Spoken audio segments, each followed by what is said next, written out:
আসসালামু আলাইকুম সবাইকে। আজকে আমরা ফাইন্যান্সিয়াল অ্যাকাউন্টিং অ্যান্ড রিপোর্টিং যে সাবজেক্টটা আছে এটা কী করে সহজে পাশ করতে পারি সেই বিষয়ে একজন স্বনামধন্য এফসিএ শাহফাজ ফাতেমা ম্যাম ওনার কাছে কিছু জিজ্ঞাসা করতে চাই। আপনারা সবাই সাথে থাকুন। ফাইন্যান্সিয়াল অ্যাকাউন্টিং অ্যান্ড রিপোর্টিং এই সাবজেক্টটার জন্য আসলে এক একজনের স্ট্র্যাটেজি তো এক এক রকম থাকে। তো আমি আমার স্ট্র্যাটেজিটা আপনাদের সাথে শেয়ার করতে পারি আমি কিভাবে প্রিপারেশন নিয়েছি। আমি ফাইন্যান্সিয়াল অ্যাকাউন্টিং অ্যান্ড রিপোর্টিংয়ের জন্য আগে প্রিভিয়াস ইয়ারের কোশ্চেনগুলো একটু অ্যানালাইসিস করে দেখেছি প্রথমে, যে আসলে কোনটাতে কতটুকু মার্কের আসে, যেমন গ্রুপ অ্যাকাউন্টসে কতটুকু আসে, এরকমভাবে আমি একটু প্রিভিয়াস ইয়ারের কোশ্চেন প্রথমে অ্যানালাইসিস করেছি। এই সাবজেক্টটাকে আমি বা যে কোনো সাবজেক্টের প্রায়োরিটি বেসিসে আমি 3টা টায়ারে ভাগ করি। ফার্স্ট টায়ারে থেকে একদম মোস্ট ইম্পর্টেন্ট, তো মোস্ট ইম্পর্টেন্ট যেটা থাকে সেটা আবার যাতে ইজি হয় এরকমটা আমি নেই। যেমন ধরেন গ্রুপ অ্যাকাউন্টস মোস্ট ইম্পর্টেন্ট, ঠিক আছে, কিন্তু গ্রুপ অ্যাকাউন্টসটা কিন্তু আবার মানে একটু ডিফিকাল্টি বলা চলে। তো সেক্ষেত্রে আমি ফার্স্ট টায়ারে প্রথমে নিতাম যে থিওরি কিছু আসে কিনা। এই ক্ষেত্রে আমাদের অনেক স্টুডেন্ট হয়তো মনে করে যে থিওরি দিলে নাম্বার দিবে কি দিবে না বা এই ধরনের কিছু, এরকম কোনো কিছু আসলে কোথাও তো নাই। আপনি যদি থিওরি সঠিকভাবে যেই প্রশ্ন করেছে সেই প্রশ্ন সঠিক উত্তর দিতে পারেন তাহলে আপনাকে এখানে নাম্বার না দেওয়ার তো কোনো কারণ দেখি না আমি। এটা প্রথমে আমি টায়ার করতাম যে হ্যাঁ ঠিক আছে থিওরি দিলাম।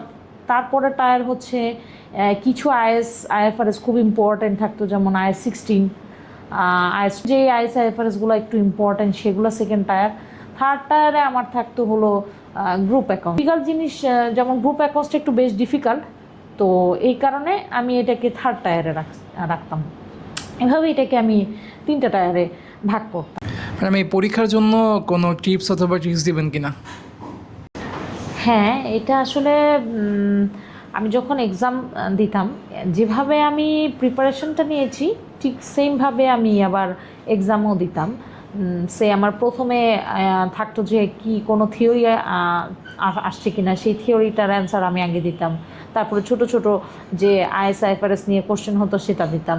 তারপরে ফাইনালি দেখা যেত রেশিও বা গ্রুপ বা বড় কোনো কিছু থাকলে সেটা দিতাম। আর এখানে একটা বড় পয়েন্ট আমি যেটা বলবো, টাইম ম্যানেজমেন্ট ভেরি ইম্পর্টেন্ট। কারণ দেখা যায় যে আমি যদি একটা প্রশ্ন লিখতে যে 30 বা 40 মিনিটস নিয়ে নিই, তখন দেখা যায় যে প্রশ্ন ফুল কোশ্চেনের অ্যান্সারটাই আমি শেষ করে আসতে পারছি না।